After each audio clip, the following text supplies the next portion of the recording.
Hey guys, Chlorine King here. Check out this view. It absolutely sucks. I don't even know why. This makes pool service so unenjoyable. I don't even know why I'm out here, to be honest. Totally kidding, of course. I'm actually here for this view, and it's this swimming pool. I just arrived here. This is my 4th time servicing it. You can see it's pretty clear. The previous company had a very hard time keeping it clear. It's constantly full of algae. I'll actually insert a picture here of what it looked like upon my arrival, my first visit. You can see it looks good. It's very clear. There's a little bit of algae and debris down in the deep end, and there's also a little bit of algae on the steps. The method I'm going to share with you today is how to keep the pool clear when the pool is severely leaking.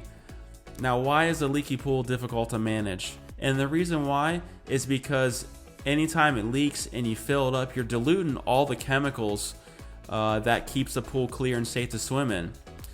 Now, while I can't say this is a perfect method, this has helped me keep a pool clear that was leaking like a sieve for over a year, and it took the homeowner over a year to fix it. And so I learned how to keep it clear using this method, and the key is right there, the chlorine floater. Now, I'm not a huge fan of floaters or chlorine tablets in general because the stabilizer it has in it, and there's very few instances where I actually like using it, but this type of situation was born for a tablet floater or chlorine tablets. So in this case, this pool loses 4 to 6 inches of water a day. So the floater is vital for keeping the pool clear while it's leaking severely like that. So how many floaters do you need? Well, a quick reference I use is based on gallonage. 1 floater per 10,000 gallons. It seems to help me take care of a pool that's been leaking for using that type of method. So this pool here is about 10 to 12,000 gallons, so 1 floater is doing the trick, whereas if it was 30,000 gallons, I would use 3 floaters. So why this is important is because some municipalities, depending on which one you live in, they might fine you if the pool turns green, so you want to eliminate that. Now, the question that you guys are probably asking is, hey, is this safe to swim in? I would say absolutely not. I would wait until the pool's fixed and balanced and circulating properly.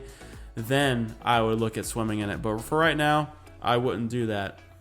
But you can see the method keeps the pool clear, but doesn't mean it's safe, guys. Now, I know another question you guys are going to ask is, well, hey, Eric, isn't the floater going to stain the steps? Well, possibly, if you have a short floater. But this genuine here has a very long belly to put tablets in. So all it's going to do is when it comes up to the step, is bounce off of it. Now, if you only have the short floaters, one thing you can do here is tether it to the skimmer here, and the problem's solved there. You're not going to stain the steps because at the end of the day, you don't want to make the surface look worse when you're trying to treat it.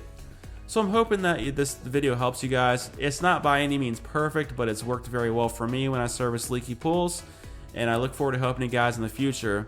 So stay tuned, like and subscribe, and I'll see you soon. Now, one more look at this crappy view. God, I swear I'm going to have nightmares about this, I swear.